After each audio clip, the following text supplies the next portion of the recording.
Hello, and welcome to Wine with Weeda, the podcast that is dedicated to engaging with health professionals and caregivers in meaningful discussions. I'm your host, Rita Shamoon, or as my clients call me, Weeda. I'm a pediatric speech pathologist, and I am so excited to have you here. Each week, we deep dive into connecting you with caregivers and healthcare professionals, sharing their insights, stories, and key takeaways to help you with your child's diagnosis and your journey. Whether you are a parent, healthcare professional, a lifetime learner, or simply a wine enthusiast, you're in the right place.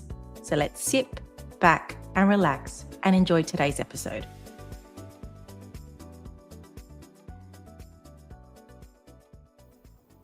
Welcome back to Wine with Weeta.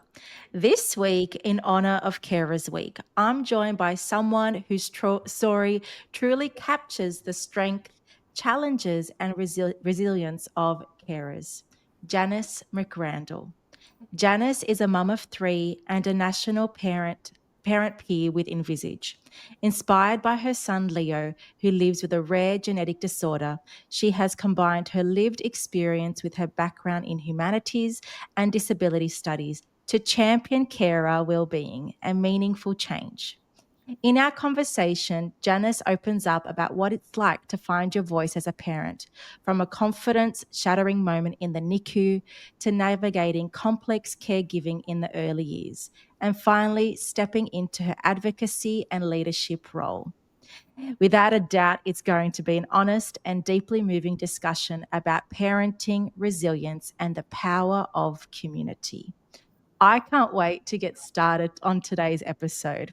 Welcome to Wine with Weeda, Janice. It is so my pleasure to be here, Rita, and thank you for having me and for this turning your focus this week to Carers Week, which is obviously a cause close to my heart. Absolutely. As a speech pathologist, I see the need to fill the cup of carers because when their cup is empty, it's so hard for them to not only show up for themselves, but also for their families and their child with special needs. And this month, actually, on Wine with Weeda, this is what Wine with Weeda is about, sharing real stories that matter. So if there's anyone listening and you're in that rut of parenting, raising a child or even a child with special needs, we hear you. We see you, and there's a community out there to support you along the way, like ENVISAGE.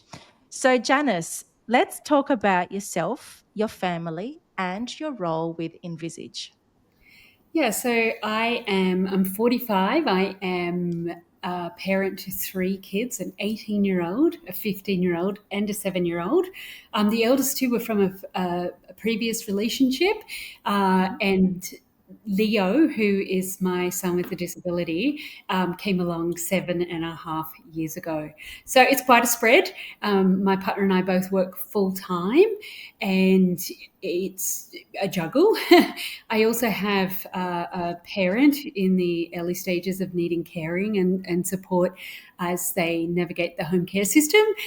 So over the last 7 or 8 years, I've seen my parenting role really switch into a much more high demand caring role that's, really made some radical changes to our life and also brought some wonderful joys. Yeah.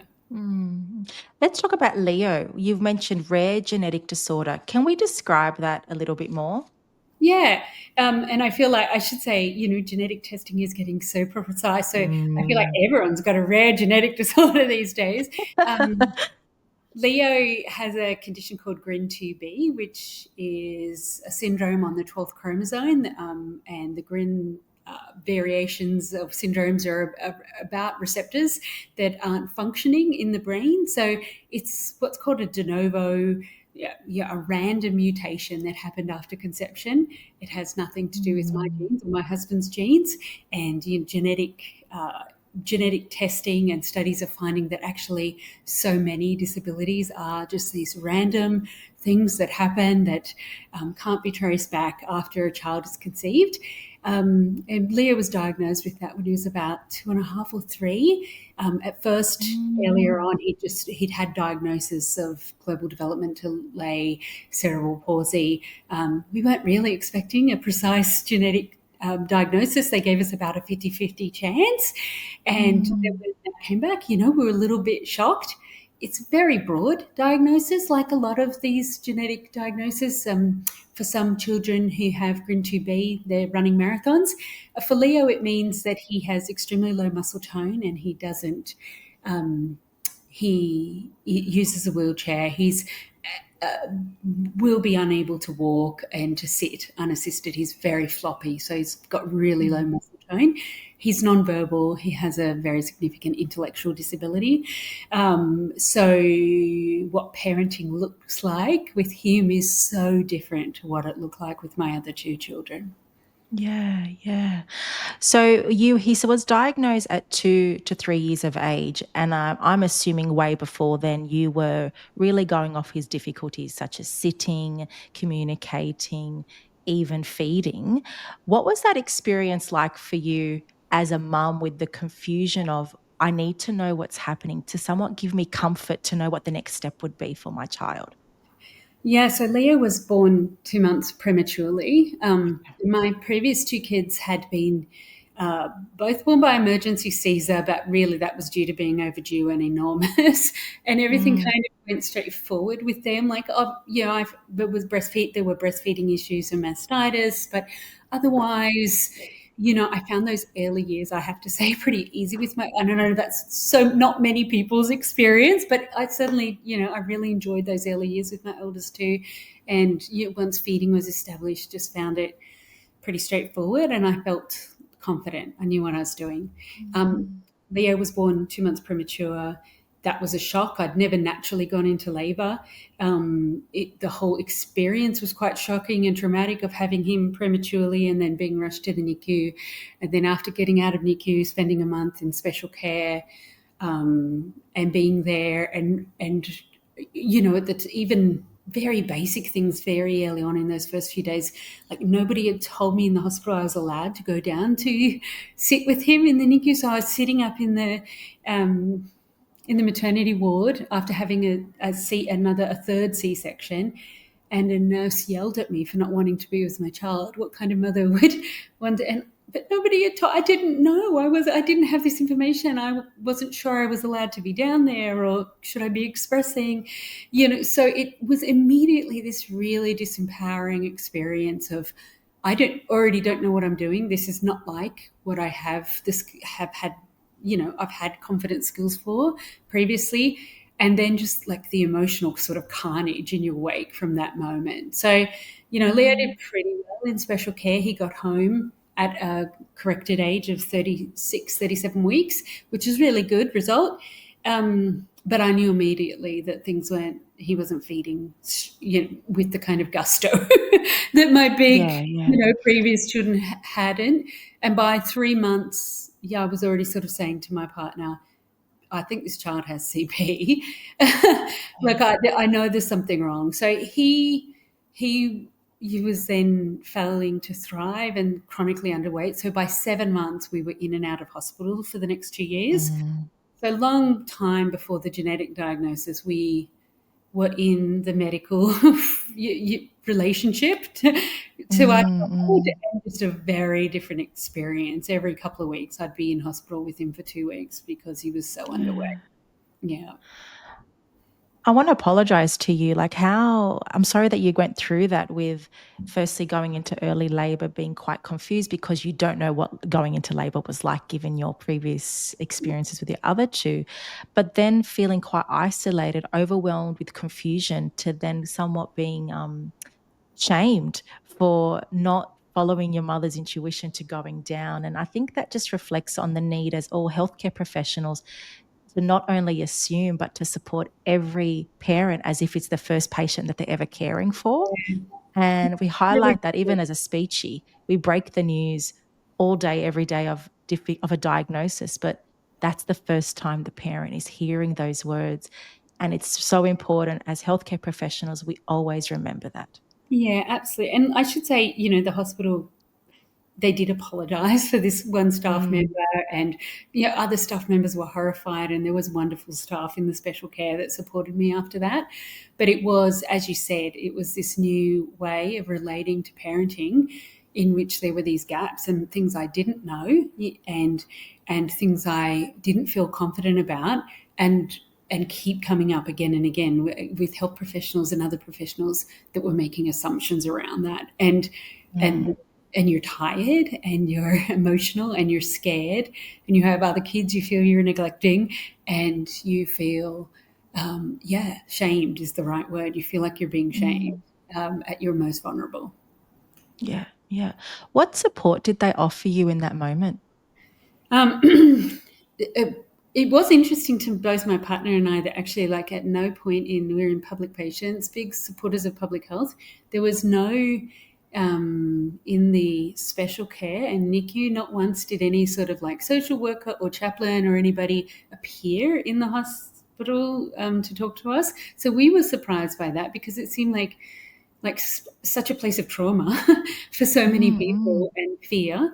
Um, yeah, again, I'd say we're in an inner city hospital. We feel like pretty resourced people, and we felt like we could access some support ourselves, but it wasn't really offered to us in those early stages by anybody. Um, we had a lot of well-meaning friends in our lives that kept saying, "He'll get there, he'll get there." Oh, yeah. When I knew that he wasn't, I knew there was, I don't know, and they just kept saying things like, he'll get there for a year and a half. Like after he'd been diagnosed with cerebral palsy, people were still, oh, and tell you the story of the child that learned to walk at 8, and they're Yeah. well-meaning, but it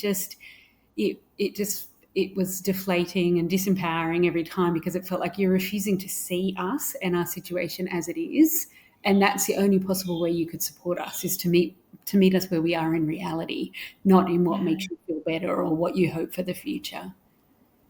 I love how you say that for people just to see us, but rather the hope for the future. For Yeah. anyone listening that feels the need to provide that well intended comment, what other advice could you give someone listening to offer carers in that role of my child in the early stages of diagnosis? I feel quite confused, but I just want comfort. I mean, one thing I would say, and this actually comes up in the Envisage program when we're training facilitators, is like, don't be afraid of having nothing good to say and Yeah. sitting in silence with somebody or simply nodding your head and saying, that's so hard. You don't, your friends and people that you know in your circle aren't expecting you to be a professional therapist. It's okay to not to say, even say to somebody, I don't even know what to say. I've never faced something like this. This must be so hard. So I think there's that, but also don't say things that aren't true. It's not true Yeah. that every child gets there. It's just not true. We know that. It's not true that everything happens for a reason, or you'll be in a better place in a year. That's not true for everybody. It might be true for a lot of people, but just don't fill the gaps with those things that aren't true, because I know for us, that didn't feel like that other person was showing up to actually support us. They were just trying to get themselves out of a difficult conversation. Yeah. Thank you for sharing that because it's so important that people know how to communicate to someone going through these challenging times. And it's interesting. I feel like we're wired to have that rose colored lens on and be quite optimistic. But the reality of raising a child with complex needs, sometimes they just don't get there. But it's about how are they currently now where we Yeah, can support them in that moment. Yeah. yeah, absolutely. So, Yeah. and I Thank think, you for that. you probably heard lots of parents talk about this and these experiences, but the flip side is we know that other people in our lives were also learning how to deal with this. Yeah. Our family members were learning how to deal with this. So, there has to be that grace and patience with each other and the ability to say, actually, you know what would be helpful for me? Not that, but this. Mm. And Try that and to instead. learn Mm. together like you do in any relationship. Yeah, it's you're all in this together. That's what creates the village. Yeah. Now, the early years of Leo, including the diagnosis, feeding tubes, and complex caregiving, what was the most challenging and what helped you through it? I think definitely for us, the feeling in the first few years, the feeling of absolute, utter emotional and physical exertion all the time. So Leo wakes up every night. He still does. That's something we just had to figure out how to live with. But in those early years, where he was just waking constantly and he just distressed constantly, um, and I was getting sleep 20 minutes here and 20 minutes there, that there was nothing that could prepare me for that feeling. I'd been tired from having babies before. It was nothing like that. And so I think in those first couple of years, we just felt emotionally incompetent and on the edge always. You can't deal well with your other children. You can't deal well with your workplaces. You're just not feeling empowered and confident the way you're dealing with anything because you're so utterly exhausted. Um, Mm. so I think as soon as for us, we didn't have any family that could help us. And a number of friends had tried to help looking after Leo, take him for even just an hour or two. And he would become so distressed that it was too distressing Mm. for them. Um, so that didn't really work. So for us, the big game changer was we had some good health professionals that gave really early diagnosis and got us on the NDIS pretty early on to get some professionals in our lives. So that was both a therapy team, that we still have the same team, with Mm. 13 months old, and the beginning of some support work, which has increased quite a bit in over the years due to the complex nature of his disability.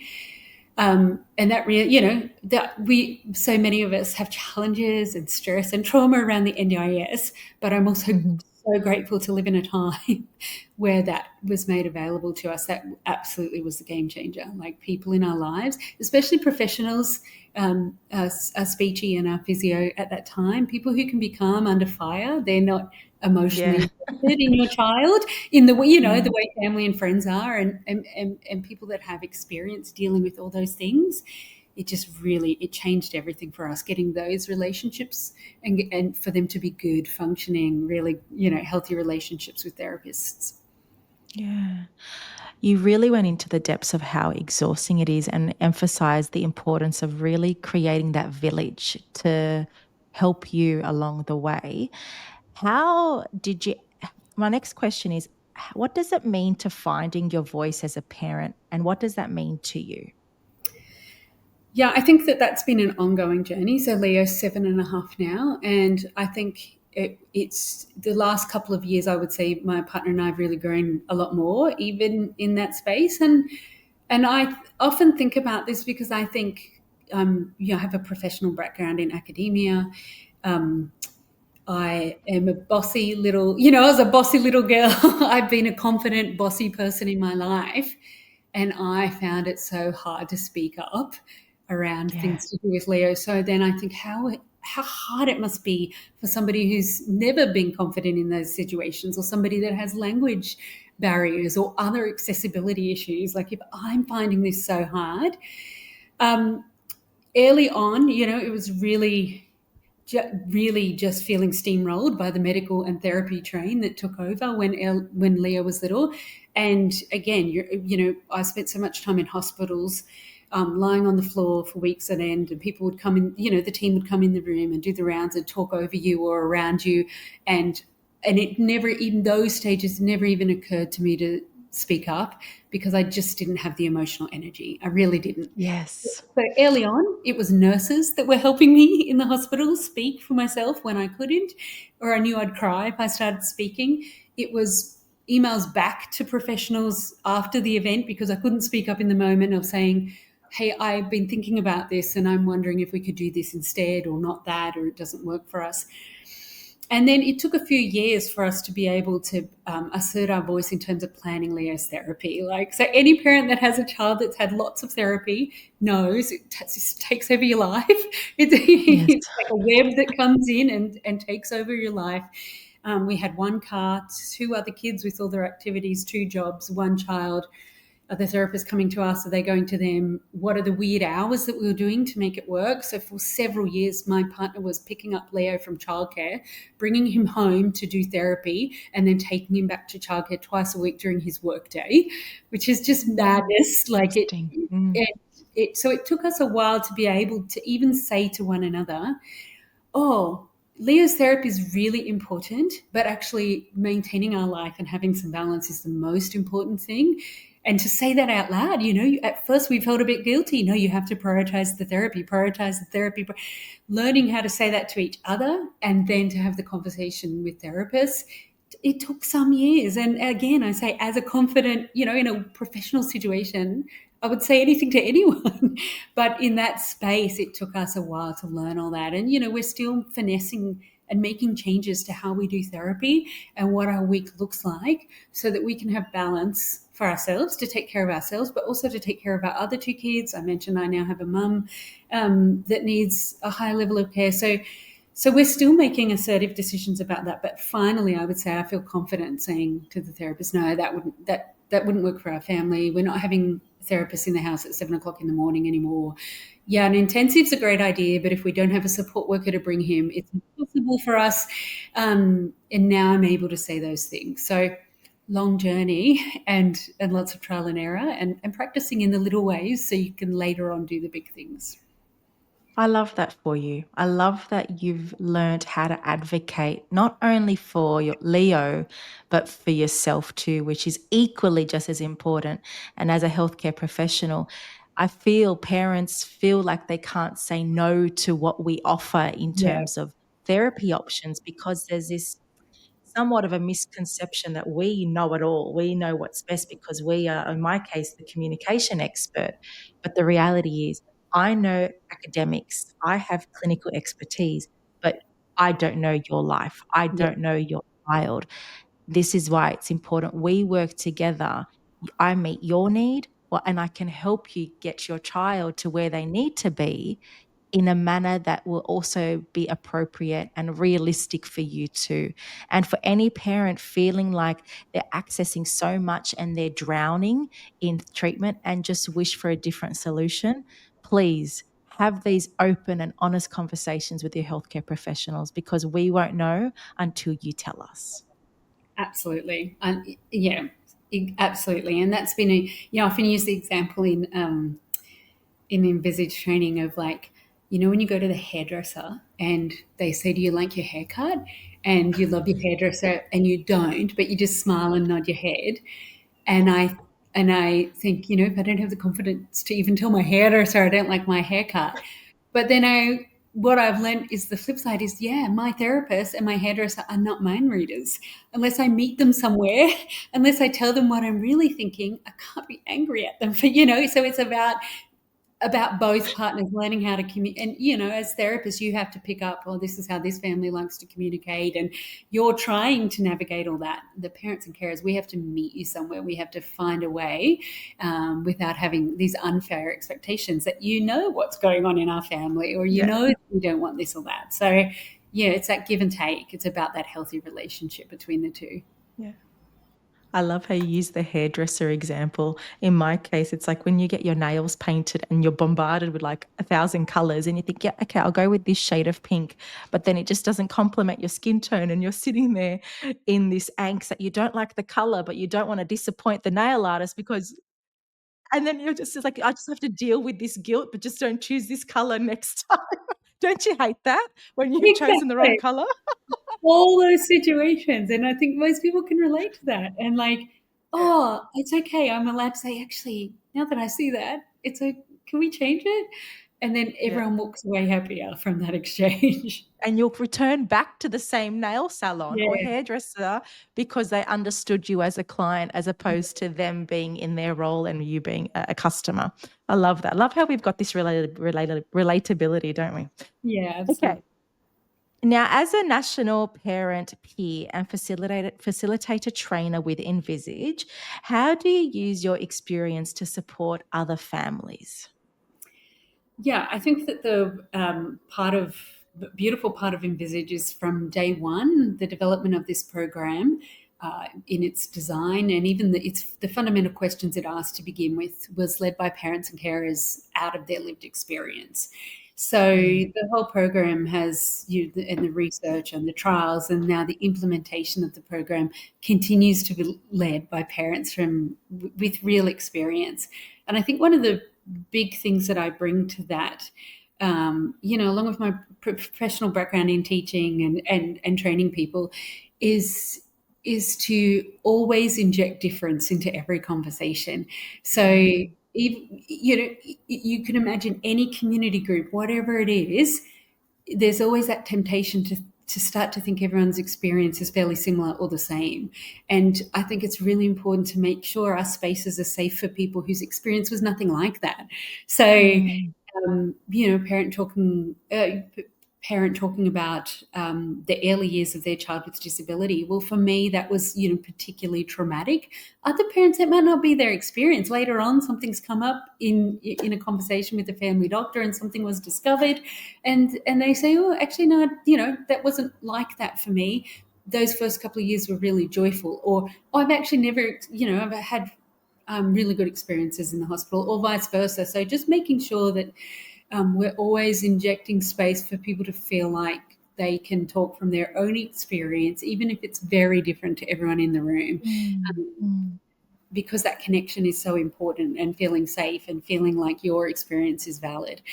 I think the other thing is trying to make use of the examples and the experiences in our life, not as a way of forcing any content out of other people, but sometimes maybe my partner, he also delivers the Envisage programs, maybe using the experiences from our life and vulnerable conversations about that as a way to maybe make a little bit of room for somebody else to try saying something out loud that they've never said before, that's going to mm. help them feel empowered, actually, and it's going to help them feel true about the reality of their situation. So, I think about that word encourage, that it means to put courage into somebody, like put courage in. Mm. And maybe if we're able to share and be vulnerable and fragile with each other, it's a way of putting that courage into each other as we continue this journey. I love that quote. Inject difference in every conversation. And when you said that, I just see different perspectives coming together, because I vividly recall being in like mother's group and feeling like my own concerns aren't validated because another person hasn't said something for me to relate to that. Yeah, And what I want to encourage all caregivers or parents to listen, that your own lived experience is equally just as important as the person that's speaking the most, or the person yeah, that's got a lot to say, because what you have to say has value, and it will absolutely. support someone else in the room. Again, we don't know what someone is going through unless they actually tell us. So you Yeah. sharing your story has just as an impact to yourself, but to everybody else that's listening or in your community. Yeah, definitely Yeah. agree.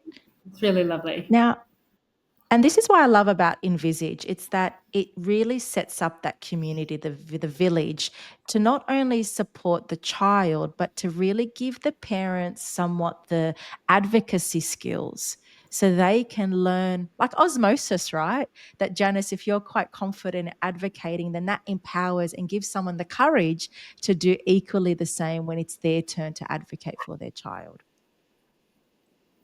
Yeah, absolutely. And in a realistic way that meets people where we're at. So Mm, we talk about examples, and then we talk about, well, where are you at? What do you think you could do? And so there's some people in every group that are like, look, I'm just too emotional right now. I'm too tired. There's no way I could speak up. And we want to affirm that and say, great, who could help you? Who could speak up for you? Is it a nurse or a therapist, or is it a partner or a friend? Or is it learning to write emails and letters when you can't use your voice yourself? You're not there yet, but you're on that learning journey. So we don't want any parent or carer to feel guilty that they don't, about the skills they don't have yet, or to feel that pressure of you have to be the world's greatest advocate. As soon as you have a child with disability, that's what everyone starts telling you, and it does feel mm, like a level of pressure. So we're trying to strip that back and, like, let's put this in bite-sized pieces that actually empowers parents and carers, and doesn't just make them feel inadequate to the task. So what's going to empower you right now? And it might just be that little thing of saying, I'm going to ask my friend to come to this appointment because I know as soon as I get in that doctor's office, I forget everything that I want to say. Or it might be, I'm mm. going to write this list and just hand it to the doctor, that with my knees shaking. That's the best I can do right now. And then I'll cry. But at least it's, that's where I'm at. And it's all about that, making those kind of changes that are realistic and doable for people and empowering. Yeah, love that. Thank you, Janice. For anyone listening and you're nodding your head and feel quite related to Janice's story, Envisage is a remarkable program offered to support parents with any child, but particularly special needs children. And if you want to know more, Envisage details are in the show notes. And it's a free program that you can access to not only help you, but for any other caregiver that you feel might need that support. Now, we're celebrating carers this month, particularly this week, as it's National Carers Week here in Australia. And as we said earlier, Janice, when we support the carers, we support the children. What message would you like to share to any carer or parent listening this week? Oh, I just, my first thing would be to say is I see you, and I'm full solidarity. I think again, not saying those things that aren't true or that aren't helpful. I know that so many carers are on the edge, and I was there for a long time. And my message would be, if you need help, start figuring out who you can ask for help and who are those people that can respond to that. And when I was really on the edge and felt I'm going to have a breakdown, it took me a while to figure out who are the people that can actually help me. Some of the people that I asked for help in my life, it wasn't a good time for them, or they weren't up to the task at that moment. So figuring out, are there friends and family members, community members, neighbors that can offer real support that is meaningful? Are there mental health interventions? So I'm a massive fan of therapy. I saw a therapist every week for over 2 years in the early years of Leo's life. And not, that might be new for a person and the first time that you've ever done that, but to give it a go. Is it the carers hotline? A lot of these services are inaccessible because of their cost and the way to get into them, but maybe something like carers hotline itself is a first step into having somebody to talk to, whatever it looks like.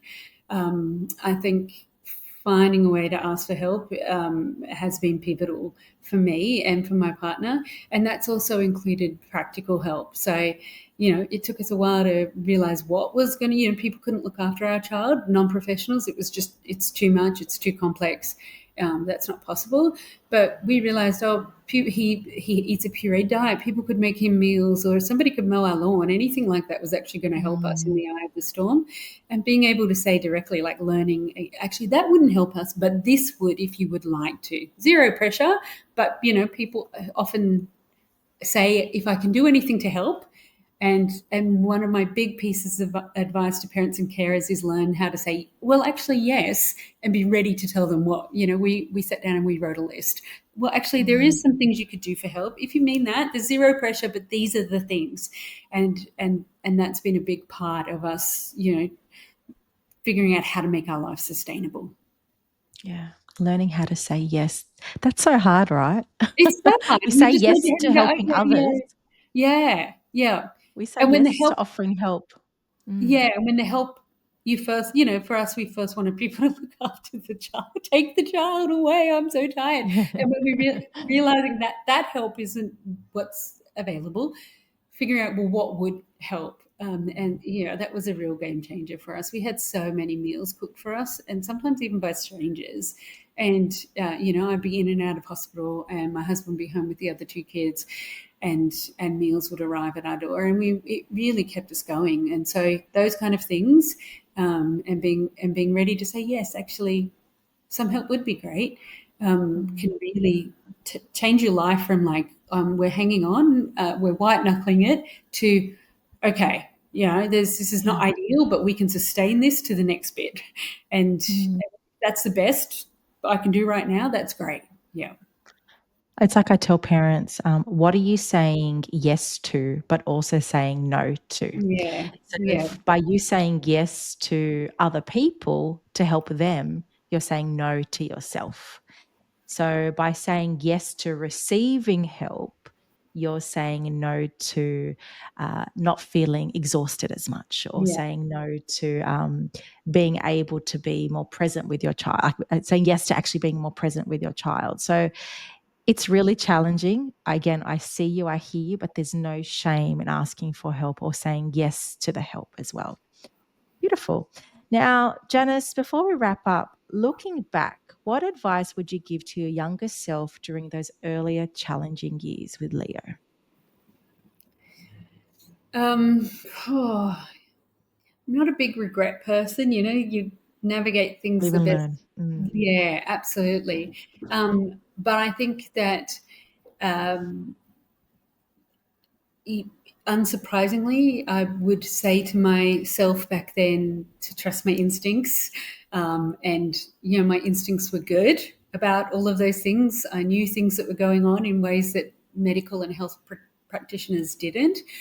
Um, and I wouldn't, I guess the same advice I've given now is finding ways to get help, whether that's mental health, or for your physical health, whatever, but also getting practical help in your life. I think my advice to myself back then would be to figure that out sooner. Like that took us Mm. quite a bit of time. And also, I think we did a really good job. So it's not advice, but affirmation to my younger self. I think we did a really good job of looking after our relationship as a married Yes. couple. So if you're partnered or whatever your key relationships look like, I think we did a really good job of that. And that could have really gone sideways. So I think that made a big difference and set us up for some really good decisions later around our self-care because we were doing well together. Beautiful. Thank you for that. Now, before we finish up, Janice, I always ask my guests, if you were to be a better version of yourself tomorrow, what word will you tell yourself today? It's such a good question. And I thought I'd prepared for this, but now I'm not so certain. I think that it's been my word for 2 or 3 years, and I think it still is my word. And I think I previously in my life was a very disciplined, very driven person, and we have worked really hard to achieve a lot of things in my younger years. And so it relates to me, my personal psyche, but then it also relates to our reality now as caring for a child with a complex disability and other children and other family members. And so the word that is just sat there and really guided me for the last few years is balance. About finding balance in our life, balance of all the things and everybody's needs and my desires and what's a manageable lifestyle for me and what I want out of life and what are my goals. And some of them are to do less and to achieve less. And so balance has been that word. And I don't know if it's a better version of myself, but I think it's a more content, at peace version of myself, and the way, 45 now, the way I want to live the next 45 years, Yeah, balance. yeah. Love that word. That's the first time someone's actually said that word. Mm. I love that. So finding your balance. Mm. Thank you, Janice, for that. I appreciate. And again, thank you, Janice, for being so open and vulnerable on this episode of Wine with Weta, particularly on Carers Week. I think there's a beauty with vulnerability that really is quite raw and real. And in a world of filters, AI, etc. We need more real stories so people can feel like they belong.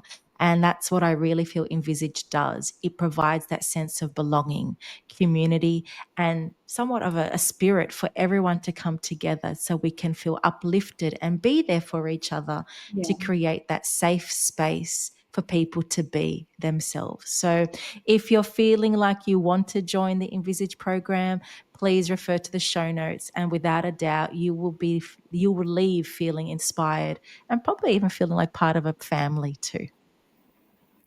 And thanks so much for having me. It's been so lovely. And I think you're 100% right. It's only when we're real that we can actually care for each other. Absolutely. And thank you everyone for listening to Wine with Weta, particularly on this month as I collaborate with Envisage. And another episode will be brought to your ears next week. Take care, everyone.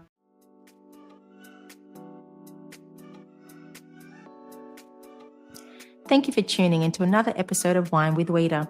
I hope you found some new inspiration, learnt something new, or gained a fresh perspective. If you enjoy this episode, I'd be so grateful if you please leave a 5-star review, as it really helps the show get in the ears of new listeners, plus it takes 5 seconds. If you're keen for more strategies and insights, then head over to Instagram and follow RS Speech Pathology.